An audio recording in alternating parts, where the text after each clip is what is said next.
एक आधुनिक बोइंग यात्री विमान को अचानक रोक लिया गया। कप्तान ने ध्यान से देखा और पाया कि यह एक द्वितीय विश्व युद्ध का लड़ाकू विमान था। रडार ने भी कई छोटे विमानों को दिखाया। उसने जल्दी से नीचे उतरकर जांच की और उसे एहसास हुआ कि विमान एक हवाई हमले के केंद्र में था। उसी समय प्रथम अधिकारी ने देखा कि लड़ाकू विमान ने फिर से उनका पीछा किया और हमला शुरू कर दिया। घबराहट में कप्तान ने विमान को जमीन की ओर झुका दिया। जमीन से 1000 फीट ऊपर उसने नियंत्रण छड़ी को ऊपर खींचा। पीछे का लड़ाकू विमान इतनी अच्छी तरह से नहीं मुड़ सका।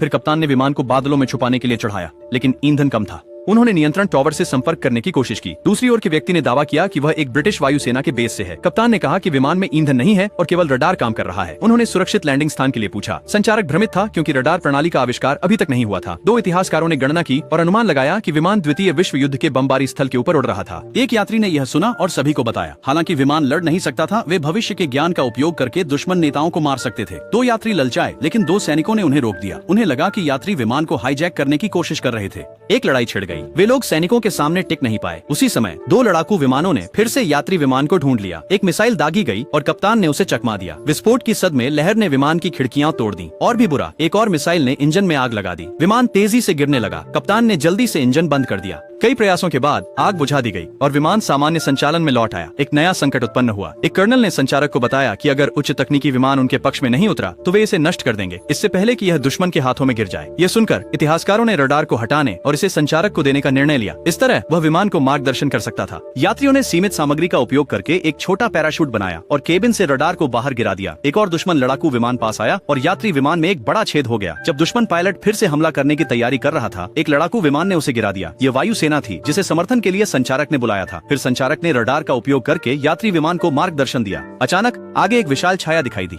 ये एक भंवर था, बिल्कुल वैसा ही जैसा उन्होंने पहले पार किया था। विमान जोर से हिला और अंततः वे आधुनिक युग में लौट आए। जब कप्तान कॉकपिट से बाहर निकला तो उसने एक बूढ़े आदमी को एक नोटबुक में लिखते हुए देखा। शीर्षक था रडार सिस्टम। ये वही संचारक था जो अतीत से था।